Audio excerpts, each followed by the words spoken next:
Hello friends, welcome to my channel. तो episode की starting में हम आर्ट को देखते हैं जो एक बुक ले रहा था। वो बुक पिम की फ्रेंड की डॉटर को भी चाहिए थी, तो एरिस उस बुक को ले लेती है। आर्ट एरिस से कहता है ये एक ही बुक है और मुझे अर्जेंट में ये बुक चाहिए, तो मुझे दे दो। एरिस कहती है मैंने इस बुक को बहुत प्लेसेस पर ढूंढा पर मुझे ये बुक नहीं मिली, तो ये बुक मुझे ही चाहिए। तो आर्ट कहता है क्या सारी मॉम्स एक जैसी ही होती हैं, तो तुम्हें भी यही बुक चाहिए?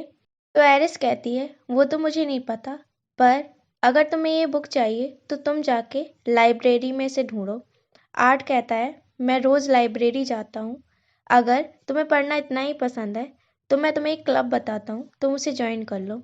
एरिस कहती है मुझे पढ़ना पसंद है पर अकेले में, और हाँ मुझे ये बुक अर्जेंट में चाहिए। मैं कोई एक्सक्यूज़ नहीं बना रही हूँ ताकि मैं तुम्हारा अटेंशन पा सकूं, और वैसे भी तुम मेरे टाइप के नहीं हो। और ये कहकर एरिस स्टोर से जाने लगती है। उसे देखकर आर्ट अपने आप से कहता है क्या मुझे इससे प्यार हो गया है? एरिस और आर्ट जब एक साथ स्टोर से बाहर आते हैं तो वो दोनों अपनी मॉम्स को एक साथ देखते हैं, तो उनके पास जाते हैं। आर्ट पिम से कहता है आप मुझे फॉलो कर रही हो?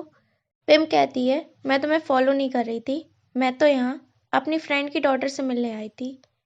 तो पिम की फ्रेंड कहती है हम दोनों बचपन से एक दूसरे के बेस्ट फ्रेंड हैं, तो हम चाहते हैं कि हमारे बच्चे भी एक दूसरे को जाने।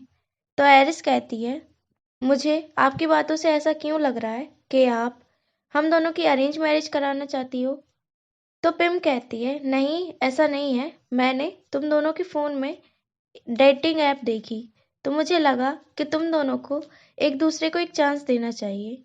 तो एरिस कहती है ठीक है, हम दोनों एक दूसरे को डेट करेंगे, पर फ्यूचर में हम एक साथ रहेंगे या नहीं ये हम डिसाइड करेंगे। आर्ट भी इस बात से एग्री हो जाता है। तो पिम कहती है ठीक है, तो संडे को हम हमारे घर मिलते हैं पार्टी में। आर्ट जब उस मॉल से जाने लगता है तो पिम उसे रोककर कहती है तुम एरिस को पसंद करते हो ना? तो आर्ट कहता है नहीं, मैं उसे पसंद नहीं करता। पिम कहती है पर मुझे तुम्हारी आईज में उसके लिए फीलिंग्स दिख रही है।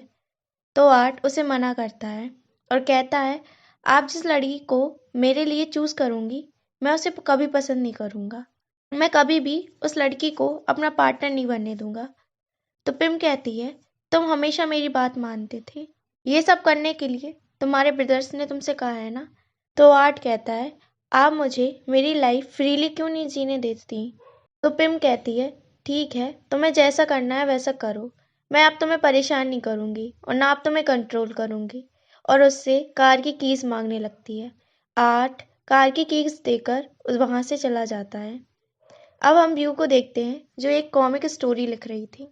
तभी उसकी सिस्टर उसके पास आकर कहती है मुझे ऐसा क्यों लग रहा है तुम प्यार में एकदम पागल हो गई हो?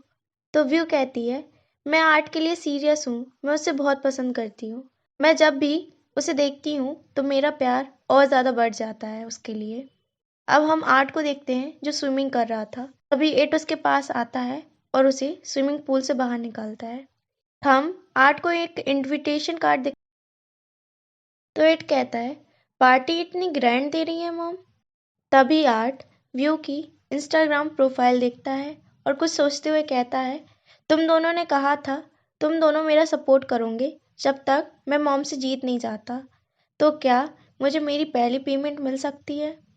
तो वो दोनों हाँ करते हैं। आर्ट कॉलेज में जाकर व्यू से मिलता है और उसे अपनी फेक गर्लफ्रेंड बनने के लिए कहता है, तो व्यू उसे मना करती है।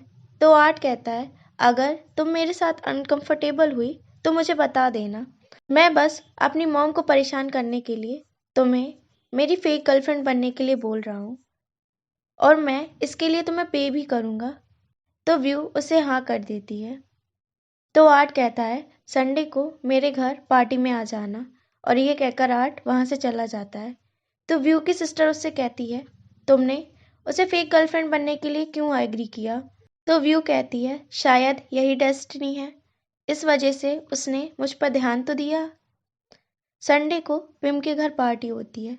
एरिस और आर्ट भी उस पार्टी में आ जाते हैं। तभी पिम सबसे कहती है ये पार्टी मैंने एरिस और आर्ट के लिए रखी है और जल्द ही मैं इनकी एंगेजमेंट पार्टी दूंगा।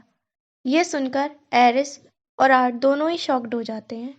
तभी व्यू वहां आकर कहती है, आप ऐसा नहीं कर सकती, मैं आर्ट की गर्लफ्रेंड हूँ। तभी पिम आर्ट से कहती है, ये कौन है, मैंने इसे इनवाइट नहीं किया। तो आर्ट कहता है, ये व्यू है और मैं इसे ही पसंद करता हूँ और यही मेरी गर्लफ्रेंड है। तो पिम कहती है, क्या मैं तुम्हें स्टूपिड दिख रही हूँ?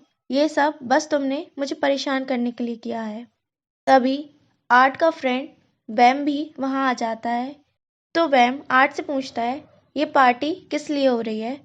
तो आर्ट कहता है, ये पार्टी मेरी और एरिस के एंगेजमेंट के लिए हो रही है, पर मैं किसी और को पसंद करता हूँ। तो वैम कहता है, वो कौन है? तो आर्ट व्यू की तरफ इशारा करता है। व्यू सबको अपना इंट्रोडक्शन देती है और कहती है, हम दोनों बहुत दिनों से एक दूसरे को डेट कर रहे हैं। ये सब देखकर पिम आर्ट से कहती है, तुमने एक गलत कैंडिडेट को चूज किया इस गेम को खेलने के लिए। तो आर्ट कहता है, ऐसा नहीं है, मैं सच में उससे डेट कर रहा हूँ और आप बैम से भी इस बारे में पूछ सकते हो। मैंने बैम को सब कुछ बता दिया है। तो बैम कहता है, हाँ, ये व्यू को डेट कर रहा है और अब हम टीनेजर हैं तो हमें अपने पार्टनर को खुद से चूज करना चाहिए। पिम देखती है कि सभी लोग उसकी वीडियो बना रहे हैं। तो पिम सबसे कहती है, ठीक है, तो हम पार्टी का पर्पस चेंज करते हैं। ये पार्टी आर्ट की गर्लफ्रेंड के लिए है। ये सुनकर आर्ट बहुत ज़्यादा खुश हो जाता है। तो पिम कहती है, इतना खुश मत हो, अगर मुझे पता चला तुम्हारा रिलेशन फेक है तो मुझसे बुरा कोई नहीं होगा। और ये कहकर पिम साइड में चली जाती है। फिर आर्ट और व्यू एक साथ डांस करते हैं। तो व्यू कहती है, हमें एक दूसरे को किस करना चाहिए ताकि हमारा रिलेशन फेक ना लगे। तो आर्ट व्यू को चीक पर किस कर देता है। पिम ये सब देखकर अपनी फ्रेंड से कहती है, तुम टेंशन मत लो, मैं अभी गिव अप नहीं करने वाली। आर्ट वैम के साथ उसकी लाइब्रेरी में जाता है और कहता है, क्या मैं इस लाइब्रेरी को अपने प्रोजेक्ट के लिए यूज़ कर सकता हूँ? वैम कहता है, ठीक है, और अब ये बताओ कि तुम्हें मेरी हेल्प किस तरीके से चाहिए। तो आर्ट कहता है, मैं चाहता हूँ मेरी मॉम को मुझ पर बिलीव हो कि व्यू मेरी गर्लफ्रेंड है। तो वैम कहता है, पर मुझे भी तुम पर बिलीव नहीं हो रहा है कि व्यू तुम्हारी गर्लफ्रेंड है। तुम उससे कब मिले, कैसे मिले, तुमने उसे डेट कब से करना स्टार्ट किया? तो आर्ट कहता है, मैंने व्यू को हायर किया है अपनी फेक गर्लफ्रेंड बनने के लिए। अगर मॉम को इस बारे में पता चला, वो वही करेंगी मेरे साथ जैसा उनने मेरे ब्रदर्स के साथ करने की सोचा था। तो वैम कहता है, तो तुम्हें उसे रियल में डेट करना चाहिए ताकि तुम्हारी मॉम को भी ये सब रियल लगे। आर्ट कहता है, मैं उसे अच्छे से जानता भी नहीं तो मैं कैसे उसे डेट कर सकता हूँ। तो वैम कहता है, ठीक है, तो तुम ऐसा दिखाओ कि तुम दोनों सच्ची में कपल हो और मैं तुम्हारी इन सब में हेल्प करूँगा। और इसी के साथ आज का पार्ट यहीं ख़त्म करते हैं। अगर आपको वीडियो पसंद आई हो तो वीडियो को लाइक करें, कमेंट करें, अपने फ्रेंडों के साथ शेयर करें। Thank you for watching. Bye bye and take care.